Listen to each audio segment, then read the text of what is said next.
በደሴ ከተማ የጉባ ብስራቶች የመደመር መንግስት ትሩፋቶች በሚል መሪ ሐሳብ ህዝባዊ ውይይት መድረክ ተካሂዷል። የውይይቱ ተሳታፊዎች የተለያዩ ሐሳቦችና ጥያቄዎችን ያነሱ ሲሆን መንግስት ከህብረተሰቡ ጋር በመቀናጀት ሰላምን በመጠበቅ ህዝቡን የልማት ተጠቃሚ ለማድረግ ያከናወናቸው ተግባራቶችን የሚደነቁና ተጠናክሮ መቀጠል ያለባቸው መሆኑን አንስተው ቀደም ሲል በመንግስት ቃል የተገቡና የተጀመሩ ፕሮጀክቶች እንዲጠናቀቁም ነዋሪዎች ጥሪ አቅርበዋል። የሁለት ቤተ መንግስት መቀመጫ የነበረች የሚባል ነገር አለና በታሪክ የሚወሳ መሆን አለበት ከተባለ ይሄ አሁን ደሴ ላይ የነበሩ የቀድሞ ቤተ መንግስቶች በአሁኑ ሰዓት በምን ሁኔታ ነው ያሉት?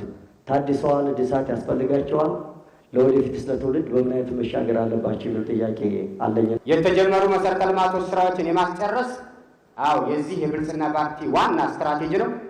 ነገር ግን ከጅቡቲ አፋርን አቋርጦ ሸዋን፣ ወሎ ኮምቦልቻን፣ ወልዲያ ሐራር የደረሰው የባቡር መስመር አልተነሳም። ወጣቶች ከታች እየተነሱ ነው። እግር ኳስ ተጫዋች ምናምኖች አሉ አይደለ? ህፃናት እኮ ገና እነዚህ ነገሮች ከተሰራ እያደጉ ውሏቸው ለዛ እያደረጉ አንደኛ ለሀገር ይጠቅማሉ፣ ሁለተኛ ደስን ያስቀራሉ። ስለዚህ ስቴዲዮ እስካሁን ድረስ ያልተነሳበት ምክንያት ምንድን ነው? የአማራ ክልል ብልጽግና ፓርቲ ቅርንጫፍ ጽህፈት ቤት የአደረጃጀት ዘርፍ ኃላፊ አቶ ፍስሐ ደሳለኝ ለኢትዮጵያ ዘላቂ ሰላምና ብልጽግና የሚከናወኑ ተግባራት በትኩረት እየተሰሩ መሆናቸውን አንስተዋል። ከሰላም አኳያ የእኛ ፍላጎት ሁሉ ነገር በሰላም በውይይት በድርድር እንዲፈታ፣ ለዚህ ብዙ ርቀት ተሄዷል። ይህን የማይቀበል አካል ካለ ደግሞ ህግ ማስከበር የመንግስት ተቀዳሚ ተልዕኮ ስለሆነ ህግ ማስከበር ስራው ተጠናክሮ የሚቀጥል ነው። የኦሮሚያ ክልል ምክትል ርዕሰ መስተዳደር አቶ አወሉ አብዲ ኢትዮጵያ የምግብ ዋስትናን ለማረጋገጥ የምታደርገው ጥረት ተጠናክሮ እንደሚቀጥል ተናግረዋል። በዚህ 5 ዓመት 6 ዓመት ባደረግነው ርብርብ ወደ 3 ሚሊዮን አውርደናል።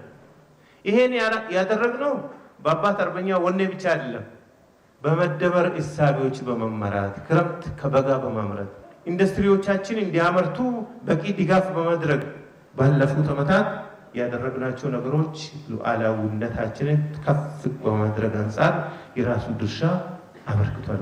የባህልና ስፖርት ሚኒስትር ሸዊት ሻንካ ህዝብ የሚያነሳቸውን የልማትና የመልካም አስተዳደር ጥያቄዎች በየደረጃው እንዲመለሱ ጥረት እንደሚደረግ ነው የገለጹት። ካነሳችሁት ጉዳይ በአጭር ጊዜ የሚፈቱትንም ረዥም ጊዜ የሚፈቱትንም ለይተን የእቅዳችን አካል አድርገን ከእናንተ ጋር እየተመካከርን የምንሄድ ይሆናል።